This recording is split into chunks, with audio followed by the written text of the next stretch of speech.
ফিলিস্তিনের জন্য দিল দিয়ে দোয়া করুন। কোনো বিচিত্র নয় যেটা আমরা দাবি করছি। স্বশাসিত স্বাধীন রাষ্ট্র ফিলিস্তিন চাই। চান না? চান না? চাই।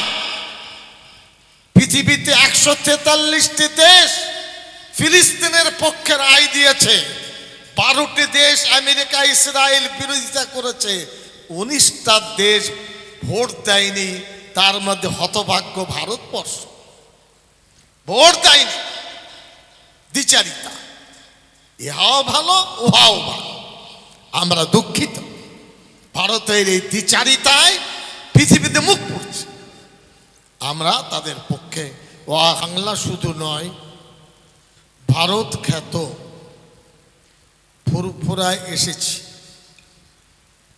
অনেকের ধারণা নেই, তবু আমি বলছি। দারুল দেওবন্দের বুজুর্গানে দিন ফুরফুরাকে ফুরফুরা শরীফই বলে। তারাও শ্রদ্ধার চোখে ফুরফুরাকে দেখেন। এটা আমি আপনাদের সামনে দায়িত্ব নিয়ে ব্যক্ত করছি।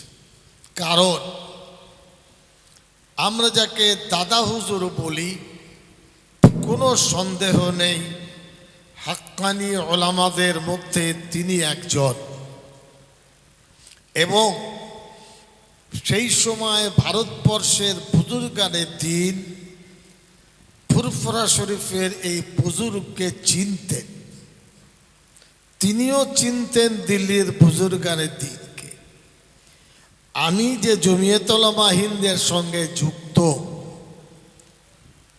ওই দাদা হুজুর রহমতুল্লাহ আলাই, মৌলানা আকরাম খাঁ সাহেব এবং বাংলাদেশের খুব সম্ভবত মঈনুদ্দিন, নাম কি আমি ভুলে যাচ্ছি, দিল্লি, মনিরুজ্জামান দিল্লি পাঠিয়েছিলেন অল ইন্ডিয়া জমিয়ত উলামা হিন্দের আওয়াজকে শক্তিশালী করার জন্য। আমাদের সাথে তখন থেকে সম্পর্ক। আমাদের বুজুর্গ, আমার ভাই, আমার বন্ধু তাহা সিদ্দিকী সাহেবকে আমি শ্রদ্ধার চোখে দেখি। অনেক সময় টেলিফোনে কথা হয়, বহু সময় আমরা ডাকলে উনি যান। ওনার কথাও উপেক্ষা করা আমরা করতে পারি না। বাংলার নিঃসন্দেহে একজন পরিচিত দায়িত্বশীল মুসলমানদের মুখ, এতে কোনো সন্দেহ নেই। আজ আমরা এসেছি। এছাড়া ব্রাহ্মণ সমাজের যারা দায়িত্ব সাংগঠনিকভাবে হিন্দুদের পালন করছেন, তাদের উপস্থিতির জন্য আমরা তাদের শুভেচ্ছা প্রীতি বিনিময় করছি। এই সম্প্রীতির এখন দরকার। ভাগাভাগির বিরুদ্ধে লড়াইটা একসাথে। কোরআন মজিদের যে আয়াত পড়েছি, আপনারা সবাই বিশ্বাস করবেন আল্লাহ শুধু আমাদের নন। কেউ যদি মনে করে শুধু আমাদের, কিয়ামতে কৈফিয়ত দিতে হবে। কোরআন মজিদে আল্লাহ বলেছেন, রব্বে কারীম ইয়া আইয়ুহান নাস উবুদু রাব্বাকুমুল্লাযী খালাকাকুম। হে মানব সমাজ, পৃথিবীর প্রত্যেকটি মানব গোষ্ঠীকে সম্বোধন করেছেন, উবুদু রাব্বাকুম, তোমরা তোমাদের প্রতিপালকের উপাসনা আরাধনা করো। ওয়াল্লাযীনা মিন ক্বাবলিকুম, তোমাদের আগে যারা জন্ম নিয়েছে তারাও এই মহান প্রতিপালকের ইবাদত করেছেন। এই ইবাদত বান্দিগি করলে মুত্তাকি পরহেজগার হওয়া যাবে। আল্লাহকে পেতে হলে সবাইকে নিয়ে চলতে হবে। আল্লাহ রব্বুল আলামিন আমার একা নন। আল্লাহ রব্বুল আলামিনের যে দেওয়া সূর্য সারা পৃথিবীকে আলোকিত করছে, কোনো রং নেই। চাঁদের আলো পৃথিবী পৃথিবীকে আলোকিত করছে। এই আকাশ বাতাস, চন্দ্র সূর্য, হাওয়া, খাদ্য, শস্য সবার জন্য। এই কারণে কোরআন মজিদের হুকুম আহকাম আলেমদের কর্তব্য জনগণের সামনে তুলে ধরা, এটা আমাদের এখন দায়িত্ব হয়েছে। শুধু খালি আমাদের জন্য নয়, আল্লাহর নবী সাল্লাল্লাহু আলাইহি সাল্লামের কাছে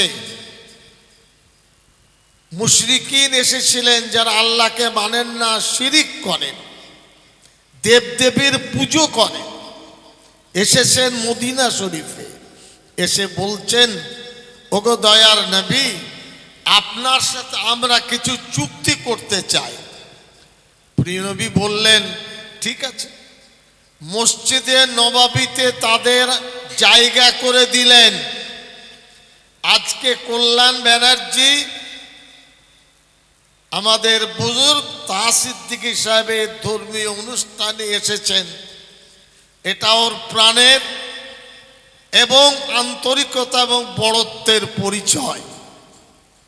উনি ইসলাম ধর্মকে একটা জায়গা না রেখে তার আওয়াজ, তার হিকমত, তার হিদায়াত, তার আলো তিনি চাইছেন পৃথিবীর কাছে পৌঁছে যাক, মানব সমাজের কাছে পৌঁছে যাক।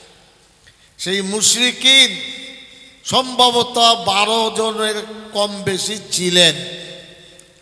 দয়ার নবী সাল্লাল্লাহু আলাইহি সাল্লাম তখনকার সেই মসজিদ ছিল খেজুরের পাতা দিয়ে ছাউনি, মেঝে পাকাপুক্ত নয়, তবুও তাদের সুন্দরভাবে আপ্যায়ন করে খাওয়া দাওয়া করালেন, রাত্রি যাপন করলেন। 9 দফা কি 11 দফা চুক্তি হলো। আমি দুটি চুক্তির কথা বলতে চাইছি। নবীজি সাল্লাল্লাহু আলাইহি সাল্লাম বললেন, আপনাদের ওখানে আপনাদের উপাসনালয় কেউ ভাঙবে না। এটা দয়ার নবীর নির্দেশ। মুসলমানরা অন্যের উপাসনালয় ভেঙে নিজের মসজিদ তৈরি করে না। তাহা সিদ্দিকী সাহেবের মসজিদ জবরদখল করা জায়গায় নয়, পয়সা দিয়ে কিনেছেন, আল্লাহর জন্য উৎসর্গ করেছেন। ফুরফুরার আরো মসজিদ আছে, আপনার পাড়ার আছে, জবরদখল করা মসজিদ হয় না। নবীজি সাল্লাল্লাহু আলাইহি সাল্লাম চুক্তিতে বললেন, যেখানেই আপনারা আছেন আপনাদের ইবাদতগাহ উপাসনালয় কেউ হাত দেবে না, কেউ তাকে আক্রমণ করবে না। আমি এই আমাদের প্রিয় বন্ধুদের শোনাচ্ছি, এটা হলো ইসলামের পরিচয়। দ্বিতীয়, মহিলাদের গায়ে কেউ হাত দেবে না। সেই মহিলারা মাতৃজাতি। নবীজি সাল্লাল্লাহু আলাইহি সাল্লাম নিরাপত্তা দিলেন যে মায়ের উপরে হস্তক্ষেপ, মায়ের উপরে আঘাত, মাতৃজাতির আঘাত ইসলাম ধর্মের নেই। এই রকম চুক্তি আরো হয়েছে। আজ আমাদের কর্তব্য কোরআন হাদিসের প্রকৃত শিক্ষা আমরা মানুষের সামনে পৌঁছে দেব। জলসা করব, মিলাদ করব, হুকুম শুধু মুসলমানের নয়, কোরআনে কারীম সবার জন্য, হিদায়াতের জন্য, শান্তির জন্য, ভালোবাসার জন্য। কোরআন মাজিদ 23 বছর সময় লেগেছিল অবতীর্ণ হতে। জিবরাইল আমিন সবাই নাম জানেন। হজ উমরা যারা করেছেন উত্তর দিকে, আপনার উত্তর দক্ষিণ দিকে দেখবেন বাবে জিবরাইল আছে। সেই রাস্তা দিয়ে জিবরাইল আমিন নবীজির কাছে আসতেন কোরআনে কারীমের ওহী নিয়ে। 26,000 বার, আবার 26,000 বার জিবরাইল আমিন নবীজির কাছে এসেছেন। আল্লাহর বাণী নিয়ে। কিছু এমন বিষয় আছে যেটা আল্লাহ এবং তার প্রিয় নবী ছাড়া কেউ জানেন না। সেটা কি? ওই মেরাজে গিয়েছিলেন, সুম্মা দানা ফাতাদাল্লা, একেবারে আল্লাহর নিকট, কেউ জানে না কি কথা হয়েছে, জিবরাইলও জানে না। তাছাড়া সমস্ত ওহী, এবং এ কথা দায়িত্ব নিয়ে ভাববেন পৃথিবীর কোনো শক্তি নেই যে আল্লাহর পবিত্র কালামকে ধ্বংস করতে পারে। একটি কলমের ফোঁটা নুক্তা পরিবর্তন করার ক্ষমতা পৃথিবীর কারণে। কেন নেই? আমাদের শ্রদ্ধেয় তাহা সাহেব মাদ্রাসা করেছেন, বাচ্চা বাচ্চা ছেলেরা সকাল থেকে দুলছে আর হিফজ করছে। কেউ যদি আলহামদুলিল্লাহ শরীফ ভুল পড়ে, দুজন ছোট বাচ্চা হাফেজ বলবে, হুজুর এ কি ভুল পড়ছেন। এটা অন্তরের সঙ্গে গেঁথে নেয় কোটি কোটি হাফেজ সাহেব। পৃথিবীতে কম হলেও 190 কোটি থেকে 200 কোটি মুসলমান বাস করে। আমরা ফিলিস্তিনের পক্ষে, আমরা হামাসের পক্ষে, আমরা ইরানের পক্ষে, এ কথা বলতে দ্বিধা নেই। আমি ওদিকে আর যেতে চাইছি না। কোরআনে কারীম রহমতের জন্য আল্লাহ পাঠিয়েছেন। প্রত্যেকটি অক্ষরে 10টা করে নেকি। আলিফ লাম মিম 3 10 30টা নেকি। আল্লাহর কালামকে পড়ুন, তেলাওয়াত করুন। বাড়িতে বাড়িতে কোরআনে কারীমের তেলাওয়াতের একটা আবহাওয়া তৈরি হয়ে যায়।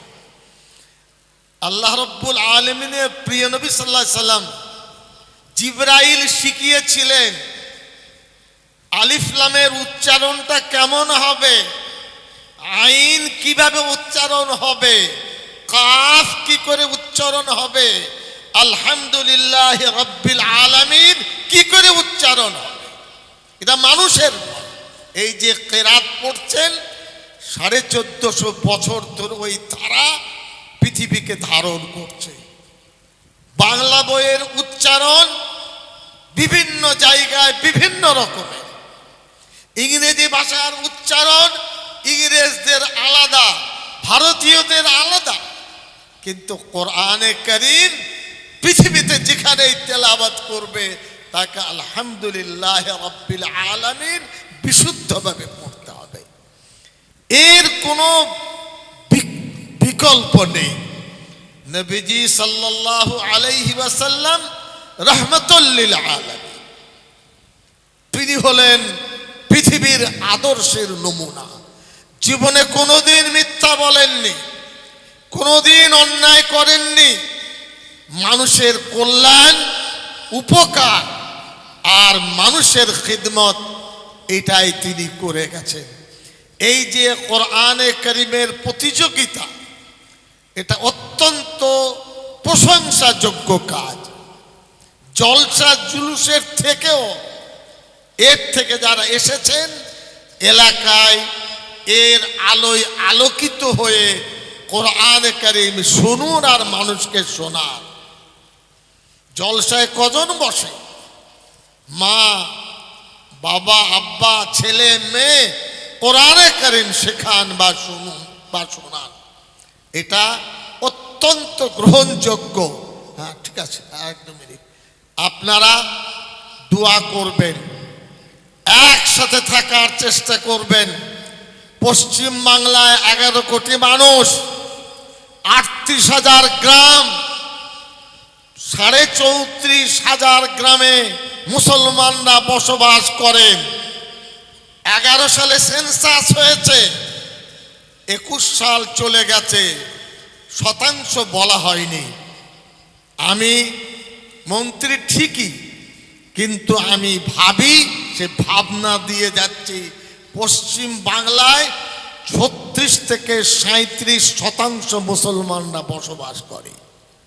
3 ভাগের 1 ভাগের বেশি। ঐক্যবদ্ধ হবার অর্থ এই নয় হিন্দু ভাইদের শত্রু আমরা না। একসাথে চলা, একসাথে ওঠা বসা, ঐক্য এর সমাধান তৈরি করবে।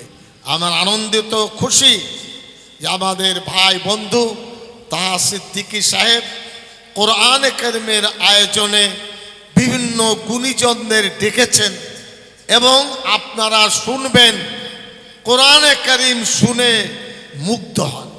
শেষ কথা বলছি, কিয়ামতের দিনে এই কোরআনে কারিম আল্লাহর দরবারে সুপারিশ করবে। কার জন্য? যারা তেলাওয়াত করছেন, যারা শুনছেন, যারা ভালোবাসেন, আল্লাহর কাছে বলবেন, ওগো পরওয়ারদিগার আলম, দুনিয়ায় আমাকে তেলাওয়াত করেছে, তা আমি আপনার দরবারে সুপারিশ করছি। আমাদের তাহা সিদ্দিকী সাহেব একটা আয়োজনের রূপরেখা তৈরি করেছে। আর যারা হাফিজে কোরআন 10 জনের সুপারিশ করবে আল্লাহর দরবারে, ওগো আল্লাহ একে জান্নাত দান করুন। উনি সে ব্যবস্থাও করেছে।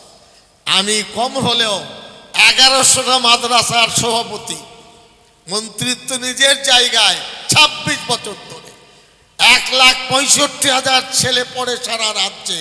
এটাই আমাদের কাজ। এখানে কোনো ইখতিলাফের জায়গা নেই, কোনো ধরনের মতবিরোধের জায়গা নেই। একেবারে জমাট বেঁধে ধরে থাকুন। আমি মুবারকবাদ জানাচ্ছি তাহা সিদ্দিকী সাহেব এবং যারা আয়োজন করেছেন, যে সমস্ত বন্ধুরা আজকে এই ধর্মীয় অনুষ্ঠানে এসেছেন, আপনাদের প্রতি প্রীতি শুভেচ্ছা সৌহার্দ্যতা জ্ঞাপন করছি। আল্লাহ রব্বুল আলামিন আমাদের সকলকে সুস্থ রাখুন, ভালো রাখুন।